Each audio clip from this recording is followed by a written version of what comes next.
Olá pessoal, eu sou Pedro Brandão, professor de língua portuguesa formado pela PUC do Rio de Janeiro.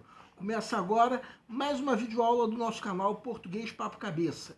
Em primeiro lugar, inscreva-se no nosso canal para não perder nenhuma das nossas próximas videoaulas e ative o sininho para receber todas as notificações. Nessa aula nós vamos interpretar um artigo publicado no jornal O Globo ainda no comecinho desse ano de 2022. Um artigo de opinião do jornalista Fábio Vasconcelos, intitulado A Era do Barulho Permanente. Para essa aula é necessária a leitura prévia do material didático que está disponibilizado no link que se encontra na descrição da videoaula. Convém lembrar que nós estamos dando a nossa interpretação pessoal do texto. Se alguém tiver uma outra interpretação, pode e até deve nos escrever, de preferência através dos comentários. Agora vamos supor que você já leu o material didático. Que sentido nós podemos dar a esse texto? Trata-se de um texto que mostra o quanto pensamentos distoantes, ou seja, pensamentos contrários ao que o público em geral pensa, tendem a se proliferar. O que eu estou chamando de pensamento distoante? Eu estou usando o termo distoante porque esse termo foi usado no segundo parágrafo do texto, para se referir a qualquer pensamento que destoe, ou seja, fique fora do tom com o pensamento predominante mais aceito. Se pensarmos nos dias atuais, podemos entender pensamento distoante como qualquer pensamento em prol do nosso presidente, cujo nível de aceitação tem apresentado frequentes quedas, pelo menos na época em que nós elaboramos essa videoaula. Mas podemos mudar o foco. Vamos supor uma torcida de um time de futebol. Qualquer ideia contrária a esse time é um pensamento distoante. Vamos analisar em parte esse texto. Segue um quadro. O primeiro parágrafo desse texto faz uma analogia que compara a formação da opinião pública com a situação de um condomínio onde certos moradores fazem barulho em horários impróprios. E esses moradores, com o tempo, acabam conseguindo encontrar outros vizinhos que colaboram com essa ação. Bem, nós aqui do canal decidimos deixar para comentar esse primeiro parágrafo mais adiante. Por enquanto, vejam o segundo parágrafo, que fala sobre a teoria da espiral do silêncio, cujos pontos principais nós estamos colocando em negrito. E se fôssemos reduzir em poucas palavras, ficaria assim, como estamos colocando agora. Quem quiser pode dar uma pausa para ler o resumo que nós fizemos dessa teoria. Segundo essa teoria, as pessoas tendem a consultar os veículos de comunicação para saberem quais opiniões são predominantes, para que possam agir de forma a evitar o isolamento social ou psicológico. Isso ou através do silêncio ou através do esforço por uma mudança de opinião. Antes de passar para o próximo parágrafo, vamos dar um pequeno destaque em vermelho nesse resumo que fizemos. Vejam que, segundo a teoria da espiral do silêncio, é através dos meios de comunicação ou veículos de comunicação que as pessoas descobrem quais ideias são mais aceitas, ou, como dizem algumas pessoas, ideias politicamente corretas. Então vamos manter esse trecho em destaque e vamos passar para o parágrafo seguinte. Um parágrafo que quem quiser pode dar uma pausa para conferir, explica por que os meios de comunicação são fontes de consulta para quem quiser saber quais ideias são mais aceitas. Afinal de contas, segundo esse parágrafo, a autora dessa referida teoria reconhecia o papel dos veículos de comunicação, ou meios de comunicação, na produção do que está chamando de clima de opinião.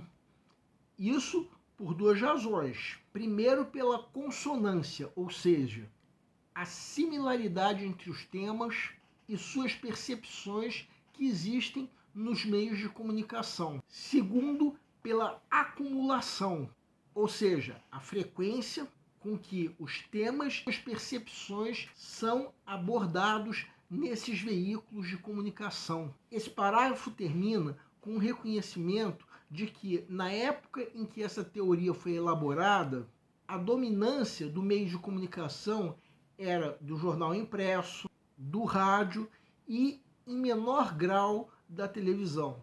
Então era uma época em que o advento da internet ainda estava distante e talvez até difícil de ser imaginado. Hoje em dia, como muitos devem concordar, a internet é o veículo de comunicação predominante. E é justamente aí que entra o parágrafo seguinte. Quem quiser pode dar uma pausa. A primeira ideia que nós vamos destacar é essa, de que a proliferação de fontes de informação que decorre evidentemente do advento da internet reduziu o efeito de consonância, que o parágrafo anterior definiu como similaridade entre os veículos na escolha dos temas e as percepções.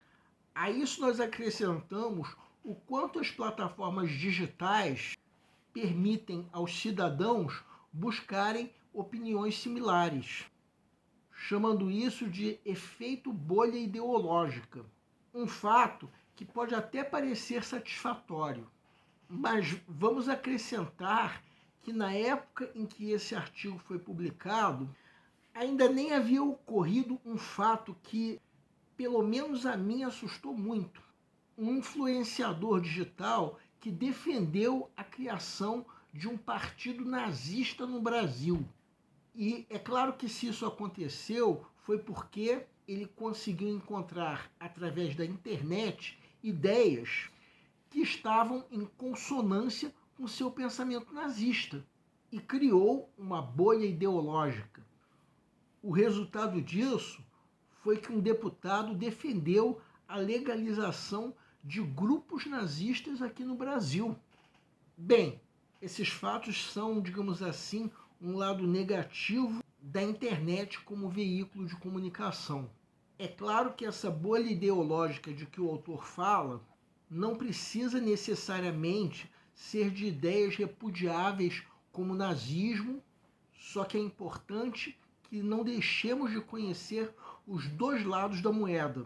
Um outro fato a ser reconhecido é esse que nós estamos destacando agora. Os indivíduos estão cada vez mais encorajados a expressar suas opiniões. Opiniões essas, por mais inaceitáveis que sejam, como o nazismo. A consequência disso é a formação de grupos que defendem as mais diversas ideias, inclusive as mais inaceitáveis. Vejam o parágrafo seguinte, já destacando uma ideia importante. Antigamente, os nazistas, por exemplo, ao se verem fora de sintonia com o senso comum, buscavam rever suas ideias, de forma a não se sentirem isolados. Só que hoje em dia, graças ao advento da internet, eles buscam pessoas que pensam como eles para não se sentirem isolados. Agora vamos colocar o trecho destacado à parte para nós analisarmos o primeiro parágrafo. Se nós lermos esses dois trechos em conjunto, perceberemos nitidamente de que maneira a opinião pública é formada nos dias de hoje. Antigamente, sem o advento da internet, as pessoas que tinham opiniões absurdas, como nazistas, terraplanistas, entre outros exemplos, se calavam ou então mudavam de opinião. Só que isso, hoje em dia, não mais acontece. Essas pessoas encontraram pessoas que pensam de forma absurda como elas e percebem então que não estão isoladas, como mostra o primeiro trecho. Depois, como mostra o segundo trecho, que é o primeiro parágrafo desse texto que nós estamos analisando, começa-se a se fazer o que está sendo chamado de barulho em horário impróprio.